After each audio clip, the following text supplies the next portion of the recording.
Bonjour à tous, ici Alex de WordPress Theme Pro et bienvenue dans cette première interview vidéo. Aujourd'hui, je reçois Jonathan Boutigier de geekpress.fr. Il va nous parler d'optimisation de thème WordPress. Il va nous expliquer comment faire en sorte que les pages de votre site ou de votre blog se chargent plus rapidement. Vous ne le savez peut-être pas, mais les moteurs de recherche prennent en compte ce paramètre pour classer les différents résultats. Alors Jonathan, avant de plonger dans le vif du sujet, peux-tu te présenter au lecteur de WordPress Theme Pro? Quel est ton parcours et pourquoi est-ce que tu as créé GeekPress? Pardon. Alors, salut à tous. Alors moi j'ai un parcours un peu atypique parce qu'en fait avant d'être dans le web, j'étais coloriste. J'étais teinturier en fait. Ah ouais, J'ai fait un bac chimie, option chimie. Ensuite j'ai eu une licence dans la colorimétrie et puis un jour en fait je vais décider de changer de voie. À la base c'était pour faire un site perso qu'on avait un projet qu'on avait avec une petite personne que j'ai abandonné après par la suite. Et du coup, ça m'a amené il y a 4 ans à faire un BTS Webmaster à la fac de Limoges. Donc mhm. c'était virtuel, une fac virtuelle, que je déconseille à tout le monde. Et c'était vraiment ignoble. Par exemple, les professeurs utilisaient encore tout ce qui était les balises BG Color sur les HTML et tout. Ah d'accord. Après, j'ai fait une licence ATC MIW à Gap, que là, au contraire, que je recommande à tout le monde. C'est vraiment que de la prog, j'ai fait que ça pendant un an. Et les professeurs sont des professionnels en fait, donc ils savent de quoi ils parlent et puis ils Mhm. ont vraiment ils nous apprennent toutes les contraintes qu'on rencontre après quand on sera salarié dans l'entreprise.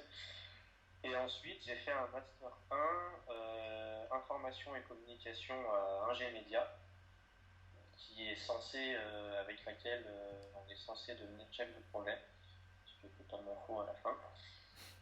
On n'apprend pas grand chose non plus, donc ça je ne vais pas conseiller un G-Média, qu'on surnomme Ok. Géland entre élèves, Ok. pour dire. Donc si vous nous écoutez, RG Media, attention. Pas trop aimé la licence, le master, et donc du coup j'ai pas fait le master 2. Donc voilà par rapport à mon parcours un peu scolaire. Donc Mhm. si quelqu'un ou si certains d'entre vous recherchent une licence, je vous conseille fortement la licence MIW de Gap. Et puis voilà, là je suis actuellement développeur au sein de la société Groupe 361 Ok. depuis maintenant quelques mois et puis tout se passe bien. Je suis spécialisé WordPress et je fais aussi du développement front-end avec de l'intégration HTML, CSS, JS. Je touche un peu aussi à du Silex, Mhm. Mini Framework basé sur Symfony 2, Ok. Zen Framework aussi, et puis normalement, là dans pas longtemps, je devrais attaquer un petit peu de Symfony 2 pour un gros projet. Donc ça sera l'occasion de voir ce projet, de voir ce framework. Ok. Voilà. Donc alors, ouais, tu es l'auteur du blog GeekPress. Alors d'où c'est venu cette idée de blog? Alors, à la base, je sais pas si toi-même tu as vu la V1. Si, si, elle n'était pas... Enfin, ça Euh, fait quelques temps déjà. voilà, c'était vert avec un vieux logo et tout. Puis celle-là, la version actuelle, c'est la version 3. C'est la version 2, pardon. Et en fait, à la base, j'avais fait ce blog pour justement, pour ma candidature à un G-Media, pour Ok. montrer que j'écrivais un petit peu et tout. Et à la base, GeekPress, c'était un blog qui mélangeait actualité geek et il y avait une partie aussi WordPress. On avait tout ce qui était gadget geek, actualité geek, etc. Donc c'était pour ça que le nom du site est né comme ça, geek, D'accord. pour c'était actualité geek, et press pour la section de WordPress. J'avais voulu nommer un peu ça comme un plugin WordPress en fait. Mhm. On voit Press pour du YouTube sur WordPress. Donc voilà, et puis après bon, bah, j'ai vu que j'avais un peu de mal à tenir le rythme pour faire toutes ces catégories-là. Mhm. Et en fait, j'ai fait des petites presses, un peu une sorte de mémoire. Je mettais, en fait, à chaque fois que je voyais une astuce dans un projet que je faisais, je la balançais sur le blog. En fait. Ok, d'accord. Puis après, ben, ça a pris un peu plus d'ampleur. Et puis voilà. Ok, d'accord. À la base, c'était un blog d'actualité Ok. qui n'a pas tenu très longtemps. Et alors, du coup, alors là, aujourd'hui, on va parler de l'optimisation de site. Et d'où ça t'est venu alors cette vocation, si on pourrait dire. En fait, ça fait pas très longtemps que, on va pas dire que j'ai mis l'intérêt, mais que j'essaye de le mettre en place systématiquement sur mes projets. Mhm.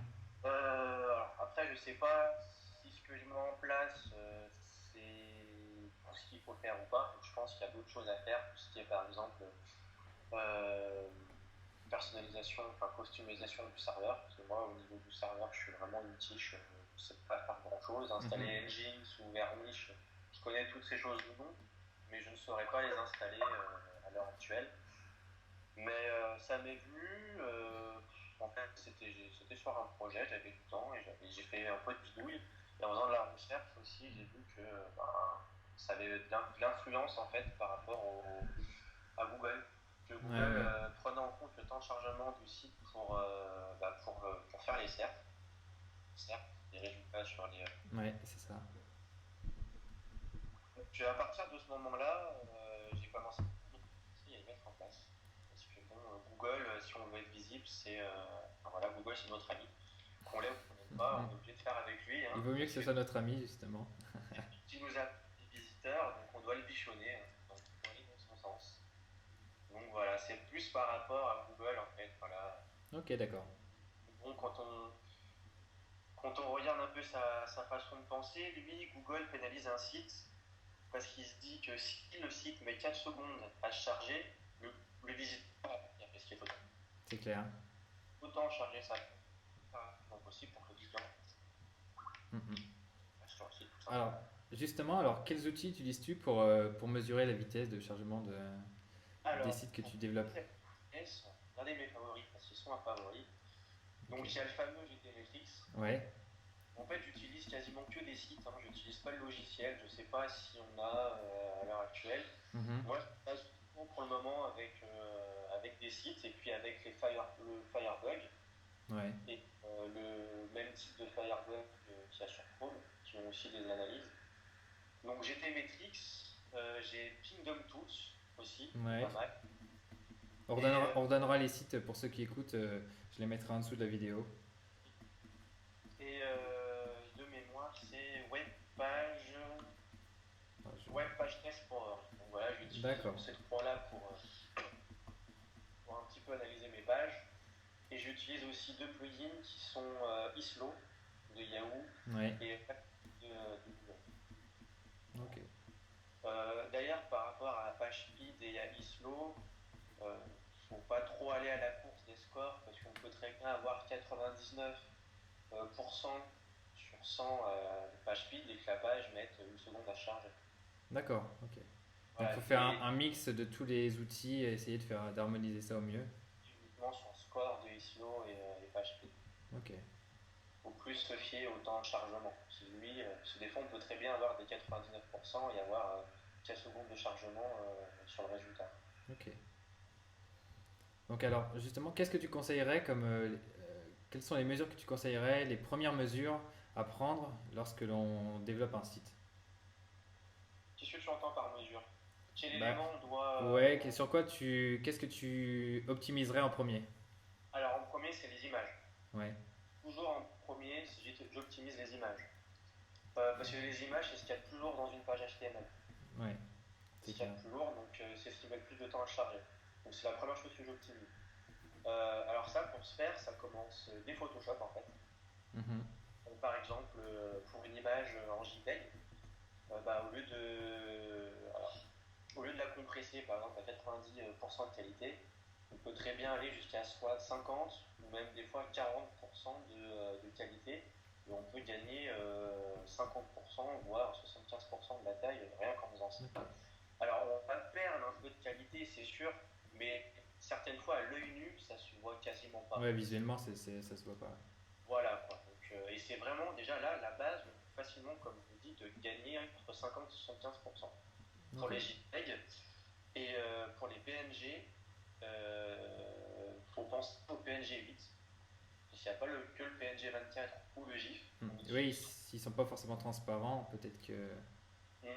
pour des. Alors, pareil, il faut faire des tests, il faut faire jouer avec Photoshop. Mhm. Mais, le PNG 8, c'est à savoir que certaines fois, ça peut être un très bon alternatif au PNG 24. D'accord. Voilà, il faut faire des tests. Hein, vous verrez qu'en passant de PNG 24 en PNG 8, certaines fois, ben voilà, ça va être totalement dégradé, ça va pas fonctionner, mais d'autres fois où ça va très bien passer, et on va pouvoir y gagner 10-15%, et puis ça va pas être négligeable. De toute façon, il me semble qu'on voit la taille dans le coin Ouais, de la fenêtre. le mieux en fait dans ce genre de cas, c'est d'afficher les deux vignettes. Parce qu'il y a un mode où on peut Ah oui, afficher exact, exact. d'un côté à l'original et de l'autre côté on a la version complétée. Mhm. Et là, ça permet justement de voir un petit peu les deux et le taux de dégradation qu'on va mettre sur la photo. Ouais. Ok. Et donc, qu'est-ce Ça, que... c'est la, Vas-y, pardon. continue. Vas-y, Ça, vas-y. c'est la première étape, c'est la Mhm. base après Photoshop. Et sinon, j'utilise quelques outils. Alors bon, bah, moi je suis sur Mac, donc je vais utiliser uniquement des outils sur Mac. Mhm. Donc pour ceux qui sont sur Mac, j'utilise l'application Image Optime. En fait, c'est une petite appli, on drag and drop les images et puis voilà, ça les optimise.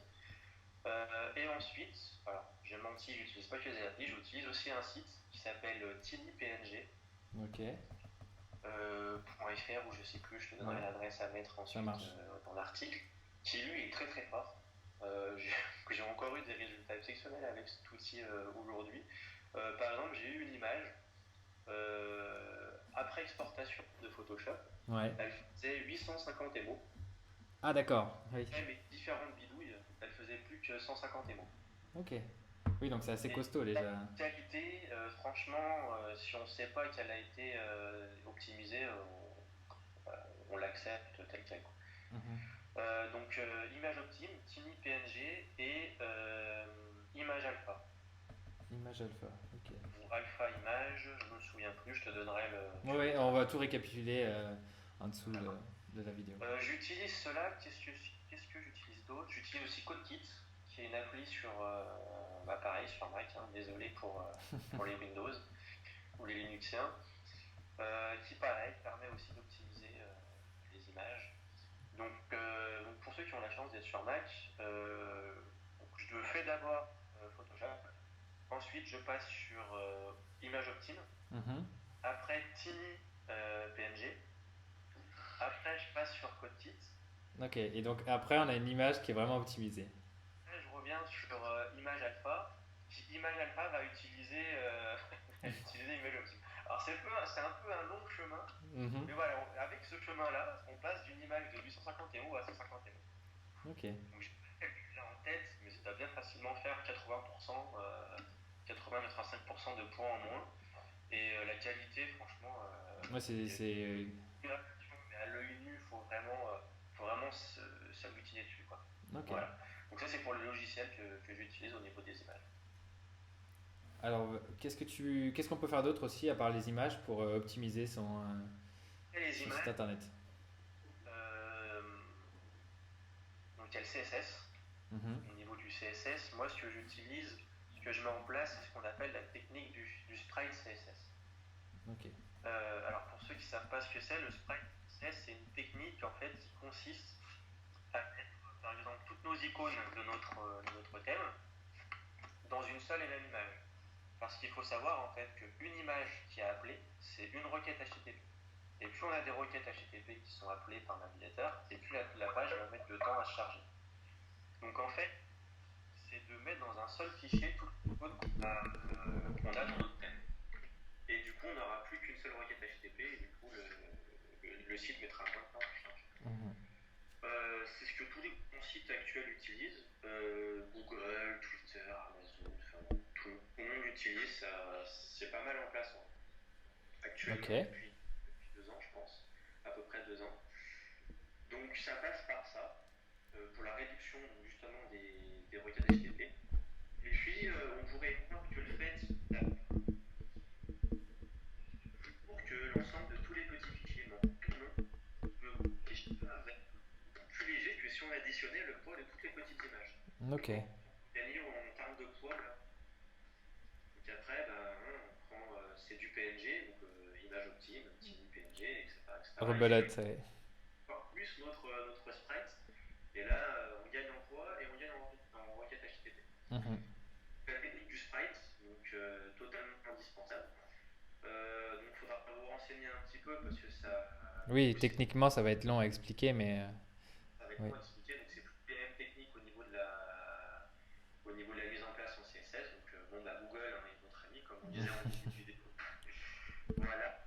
Et puis après le CSS, il y a aussi, toujours dans un souci de requête HTTP, d'utiliser toujours qu'un seul fichier CSS et qu'un seul fichier JS. Donc, dans la mesure du possible. Il ne faut pas se dire il en faut qu'un seul. Si on ne peut pas, pour X raison, si on est deux, c'est pas grave. On ne va pas mourir parce qu'on a une requête HTTP en plus. Ah ouais, c'est clair. C'est, voilà, pas, par exemple, voilà, quand vous allez installer un thème WordPress payant, le thème, voilà, lui, il va avoir 18, il va inclure 18 fichiers CSS. Donc là, ce qu'il faudrait faire, c'est installer justement un plugin, VP Minify, par exemple, qui va concaténer en fait tous les fichiers en un seul. Donc là, c'est pareil. Donc, toujours dans un souci de requête HTTP qui permet d'alléger le temps de chargement du site. Donc, pour le CSS et pour le JS. Et le JS, bien sûr, toujours en bas, juste avant la culture de la balise body. Alors, ça, c'est le mythe du est-ce que ça fait gagner du temps de chargement ou non. Mais en fait, on le place en bas parce qu'imaginons vos scripts, que votre JS est placé en haut et qu'il met du temps à charger. Du coup, la page HTML, il y a un bout qui ne va pas être chargé, donc du coup, le visiteur va avoir du blanc. Exact. La page. En fait, on le met en bas pour que le navigateur cherche d'abord tout le HTML, en fait, affiche le site comme il devrait être, et puis ensuite, après, on affiche le JS. Ok. Donc, pour résumer déjà, donc, les images, le CSS, enfin le sprite, le requête HTTP. Ensuite, il faut aussi, alors via des plugins, par exemple via WordPress, donc minifier l'HTML aussi. Ok. Pareil, hein, parce que là, c'est plus par rapport à une question de poids. Donc réduire tous les espaces. Et faire pareil pour les fichiers JS et CSS. Compresser au maximum les fichiers, c'est ça? Comme vos fichiers, parce qu'en fait, un espace, eh ben, ça prend de la place en termes de poids. En fait. Voilà. Donc le but, c'est de compresser ces fichiers. Alors vous n'êtes pas obligé de le faire dès que vous êtes en local ou en pré-prod. Moi, ce que je fais, par exemple sur WordPress, on utilise tous WordPress ici, dans mon fichier dpconfig.php, ce que je mets, c'est que je mets une constante. Je l'appelle website debug. Ok. Trois valeurs. Soit je lui mets dev quand je suis en local, soit je lui mets pré-prod quand je suis sur la prod, ou prod quand le site est en ligne. Et en fonction de la valeur de la constante, dans mon footer.php, et bien ce que je vais faire, c'est que je vais faire if website debug égale et différence de prod. Là, je vais mettre la liste de tous mes fichiers JS, pas concaténés, donc un par un, ce qui va permettre de mieux débugger en local et en pré-prod. Et donc quand on est en prod, là, je mets juste le JS.minifier. Ok, d'accord. Pareil pour le CSS, je fais pareil, je fais la même chose. Voilà. Donc la minification, et après, de mémoire, c'est tout ce que je fais. Ok. T'installes pas de plugin de cache sur les... Système de plugin de cache pour WordPress.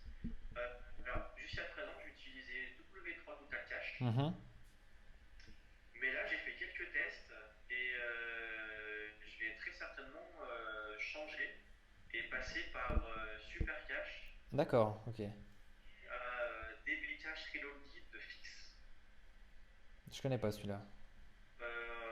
C'est pour la base de données en fait, pour les requêtes, la mise en cache des requêtes. Ok. Alors oui, alors ça, que j'explique brièvement le principe. Ouais, vas-y. Pour ceux qui connaissent pas le système de cache, rapidement. En fait, quand on arrive sur une page qui n'a pas de système de cache, par exemple, on a une requête SQL qui va afficher tous nos articles. Si vous utilisez les menus via l'administration WordPress, il va y avoir la requête du menu. À savoir, par exemple, chaque menu créé par WordPress, c'est 14 requêtes SQL, donc ça coûte pas mal en ressources, ces fichus menus là. Donc en fait, à chaque fois qu'un visiteur va revenir sur votre site, et ben, toutes les requêtes vont être exécutées. Le but d'un système de cache, c'est de créer un fichier statique. Donc quand le premier visiteur va arriver, ça va créer la page en elle-même en HTML. Et du coup, quand le prochain visiteur va arriver, on va lui fournir cette page-là, ce HTML-là. Voilà, afin d'éviter de faire un nouvel appel à la base de données et faire plein de requêtes. Mhm. Nouveau article va être posté, et ben on régénère HTML en fait. Voilà. Pour Ok. que le fichier soit toujours à jour. Voilà. C'est pour éviter en fait l'appel, de faire tout le temps des appels à la requête, Ouais, là, être surchargé la base de charger la requêtes. base d'appels et tout. Sur des sites comme l'équipe ou enfin des gros sites, ça serait juste insupportable quoi. C'est clair. Je pense qu'on aura pas un erreur database ou un truc comme ça dans le genre. Donc voilà, donc ça c'est les systèmes de cache. Alors comment on les appelle? Je crois que c'est système de cache statique ou je sais plus le nom exact. Mhm. Voilà, enfin, ce qu'il faut retenir, c'est que voilà, c'est toujours quand commence à avoir pas mal de visiteurs, c'est bien d'avoir un plugin de cache pour limiter l'appel aux ressources. Et puis j'ai envie de dire même pas en fonction du nombre de visiteurs, hein, Ouais. ça sera plus là pour comment on appelle, j'ai oublié le mot. Euh, faut que je le dise un autre vite pour pas. Ce serait plus pour les utilisateurs en fait pour ça Oui, c'est pour vrai que parce qu'en même temps, ça charge plus rapidement, donc ça serait un gain de temps, tout simplement. Voilà. si navigue sur chaque page comme Flash le ferait. Voilà. Mhm. Ok. Voilà. Et puis c'est tout hein, de mémoire, je crois que.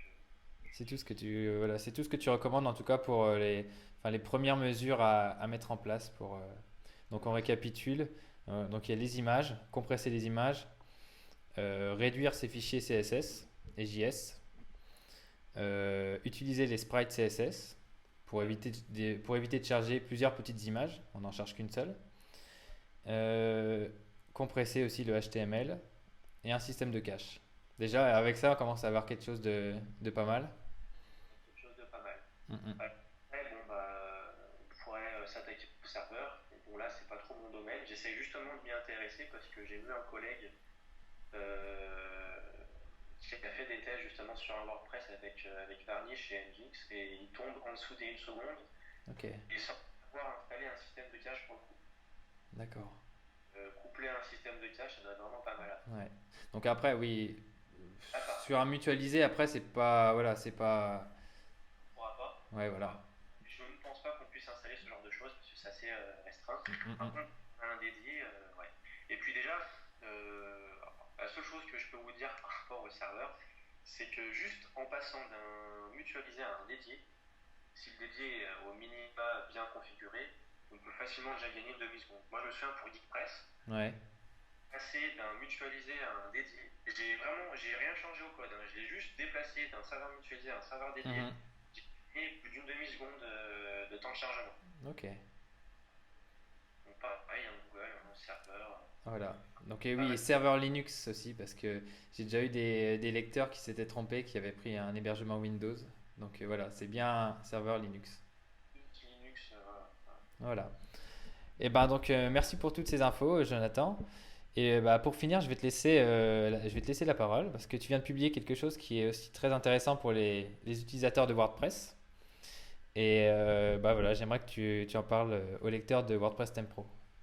Donc, il s'agit du Memento WordPress. Je vais juste te demander 2 petites secondes histoire que je l'apporte. Comme ça, je Mhm. pourrais déplier histoire qu'on voit de notre côté Ouais. Attends, ensemble. est-ce que je l'ai aussi? Voilà, il est juste caché derrière l'ordinateur. Oh, ou pas. Voilà, Ouais. J'ai visuel, c'est un petit 2 secondes. le Memento WordPress.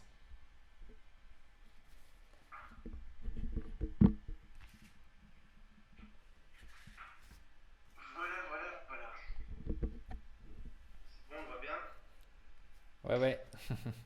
C'est le Memento WordPress Alors qui vas-y, explique-nous ce que c'est. est fait par Erol. Donc, merci Erol justement pour m'avoir permis d'éditer ce petit memento. Alors déjà, ce qu'il faut savoir, c'est qu'il existe beaucoup d'autres mementos de cette série. En fait, c'est une série. Donc c'est des petits livrets en fait qui ont tous ce format-là. Voilà. Voilà, Donc dépliant. voilà, c'est un dépliant en général entre 14 et 18 pages. Donc Mhm. c'est très pratique parce qu'on peut l'avoir dans la main, on peut le mettre dans sa petite sacochette, sur le bureau.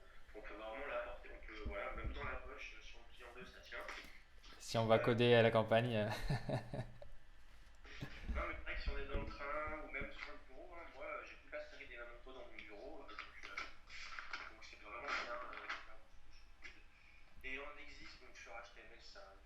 3, jQuery, Git, Mhm. euh, une grande série. Donc je vous laisserai un petit peu faire une recherche sur Amazon ou sur le site d'Erol directement. Et moi, je vous conseille fortement d'acheter ceux d'HTML5, CSS3, jQuery et PHP. Mhm. Moi, je les utilise tout le temps. C'est vrai que quand on a besoin d'avoir une petite balise CSS de HTML5, on se souvient plus comment elle s'appelle, ou propriété CSS3. Oui, c'est vrai, on peut pas tout retenir par cœur forcément, mais donc ouais, en tout cas, c'est vrai que c'est bien pratique parce qu'il y a pas mal de fonctions WordPress. Donc par exemple, je peux en prendre une, voilà, on a voilà, is single, is, enfin bon, ça c'est assez simple, mais en tout cas, il y a toute la collection des fonctions pratiques lorsque qu'on peut se servir lorsque qu'on bidouille des thèmes ou C'est voilà. vrai que l'avantage aussi de ces mémentos, c'est que voilà, on va me dire oui, dans une simple recherche Google ça marche, mais quand on est dans le train et sans internet, comment on fait? Voilà, Ouais. exact. Presse, pour vous expliquer un petit peu le contenu qu'il y a dedans, c'est une sorte de pensée du codex, que pas tout le codex, hein, parce qu'en 18 slides ça aurait été totalement impossible. C'est clair. Et en fait, dedans, je mets vraiment les bases de ce qu'un intégrateur de thème WordPress doit savoir. Donc ça va des fichiers templates à l'internationalisation d'un thème. Donc on passe en revue en fait toutes les fonctions qui sont quasiment indispensables et qu'on utilise le plus. En fait, voilà, quand j'ai fait ce memento, j'ai voulu mettre un condensé de toutes les fonctions que j'utilisais moi personnellement le plus quotidiennement. Mhm. Les personnes sont susceptibles d'utiliser aussi au quotidien. Donc voilà. Est-ce que je fais un petit tour vite fait sur le contenu ou de toute façon tu le mettras sur l'article? Ouais, ouais, j'en parlerai sur l'article. Je mettrai quelques. Ouais, je ferai un. Je pense que je ferai un. Enfin, c'est pas. Je pense, c'est que je vais faire. Je vais faire un sommaire du contenu avec voilà, quelques descriptions, quelques infos. Mais en tout cas, oui, merci d'avoir pensé à moi pour la relecture. C'est sympa. Et puis merci pour la citation. Ah, Ah bah attends, oui. là on t'entend pas. Vas-y. Je disais, même malgré ça, il y a deux, trois petites coquilles dessus. Ah, mince. Bah, de toute façon, hein, sur un Ouais, document, oui, je il y fais a des toujours des petites. petites coquilles. Mm. Voilà, en même temps, je vais en profiter pour faire ce petit remerciement, tant qu'à faire, si Vas-y, ça vous vas-y. plaît. Bon, bah, je ne pourrais pas nommer tout le monde, hein, je suis désolé, j'ai pas retenu toutes les personnes. Mais premièrement, je tiens, bon, bah, il le sait déjà, à remercier Geoffrey Craft, Crafty Juice. Voilà, sans qui je n'aurais jamais pu réaliser ce memento. Voilà, c'est lui qui m'a mis en relation avec Carole. Donc encore mille merci pour toi. Je te dois cette fois-ci deux coups à boire, hein, t'inquiète pas.